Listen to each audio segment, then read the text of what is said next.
ये मेरे पुराने प्यारे मित्र, बहुत बढ़िया, आपका आवाज बहुत शानदार है, साउंड बहुत अच्छा है। पूरा कवि सम्मेलन, पूरा प्रोग्राम सिर्फ माइक पे टिका हुआ रहता है। यही जान है कवि सम्मेलन की, किसी भी प्रोग्राम की जान साउंड होता है। आपका बहुत शानदार है। आज से 15 लाख वर्ष पहले जब भगवान सूत जी महाराज ने 88,000 ऋषि महात्मा को एकत्रित करके नेमिषाण वन के अंदर जो सत्यनारायण भगवान की कथा का विधान बताया, तो जो 88,000 की भीड़ थी उसको संबोधित करने के लिए जो माइक लगा होगा वो निश्चित ये वाला रहा होगा। कितनी बढ़िया आवाज है इसकी भाई, इतनी भीड़ के लिए माइक तो चाहिए कि नहीं चाहिए। बहुत बढ़िया भाई आपका, बहुत बढ़िया। मैं आपके बीच में एक आध कविता, माता बहन यहाँ पर बैठी हुई है, पता नहीं क्यों बैठी हुई है, इनको भी मालूम नहीं है, परंतु ये बैठी हुई है। ओरिजिनल में अब ये इसलिए बैठी हुई है कि ये किसके साथ जाए, जिसके साथ जाना है वो इधर बैठे हुए हैं, तो नहीं वो उठ रहे नहीं ये उठ रहे हैं, बहुत सारे बैठे हैं, कई सारी मजबूरी है। बहुत सारे तो इसलिए भी बैठे हैं कि प्रोग्राम ही जपन करा रहे हैं कि भले समझ में नहीं आई तो क्या हुआ। उनको कुछ भी समझ में नहीं आ रहा, भले कोई लेना देना, प्रोग्राम अपना है। इनके इतने हैं तो अपने भी इतने आदमी हैं, बात खत्म। ये छोटी जगह सबसे बड़ा आनंद ही ये है कि अपने आदमी भी इतने हैं।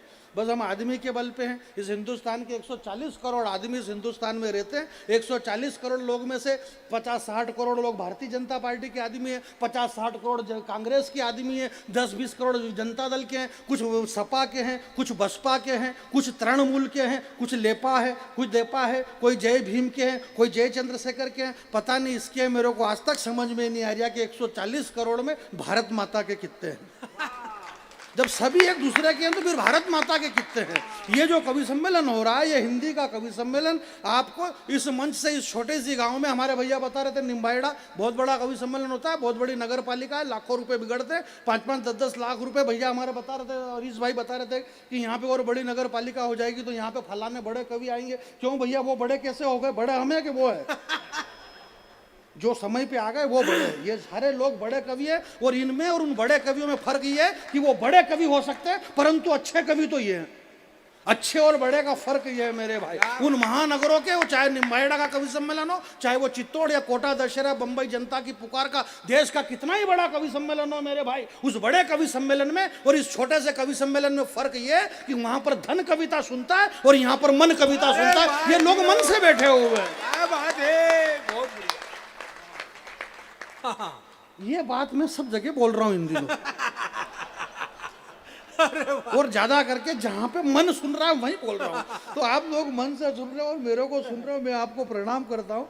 आपके शहर में, आपके इस नया गांव में पहली बार आया हूँ, मैं आपको प्रणाम करता हूँ। एक कविता मैंने इन दिनों नई लिख दी है, बहुत सारे लोगों ने मेरे को सुन रखा है, मैं कुछ नया सुनाने की कोशिश करूंगा। जरा हाथ खड़े करें, पहले कितने लोगों ने मुझे सुन लिया।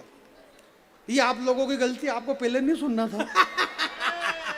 भाई मैं जब यहाँ एक बार भी नहीं आया तो फिर आपने क्यों सुना मेरे को? क्योंकि हमारी बचपन में आदत थी कि फोकट में फिल्म देखना, इधर उधर जाकर के।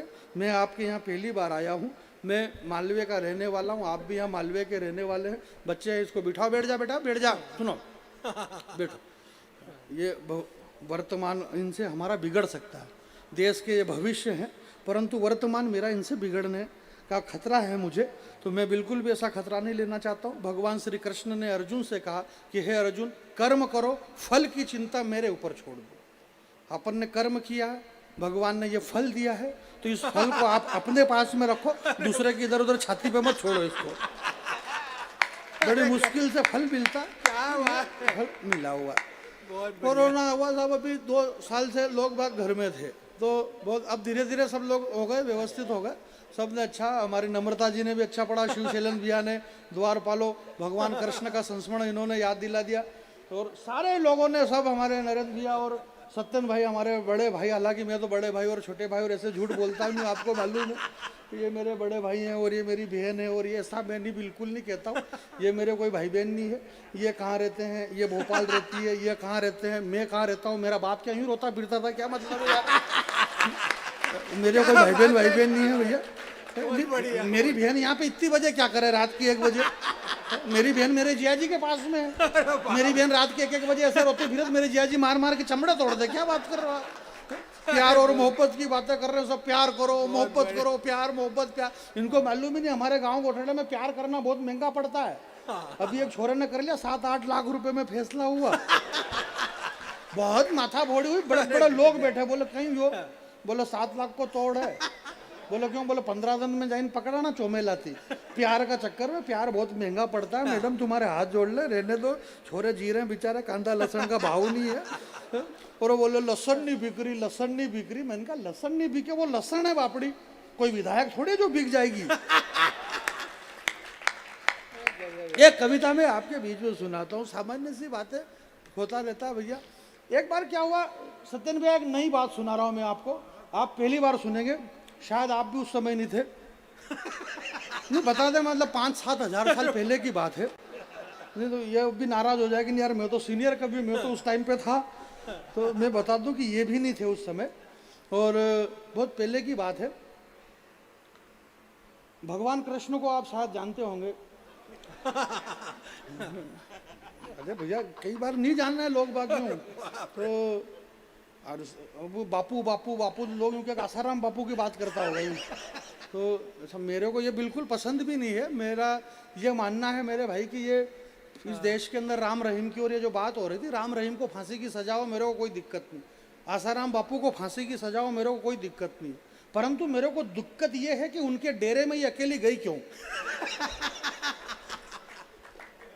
एक बात सवाल खड़ा करना चाहता हूं, बहुत पढ़े लिखे लोग बैठे हुए हैं आप, इस देश के अंदर इकबाल साहब ने एक गीत लिखा, जहां पग पग लगता साधु संतों का डेरा। हिंदुस्तान की पहचान साधु संतों से है मेरे भाई।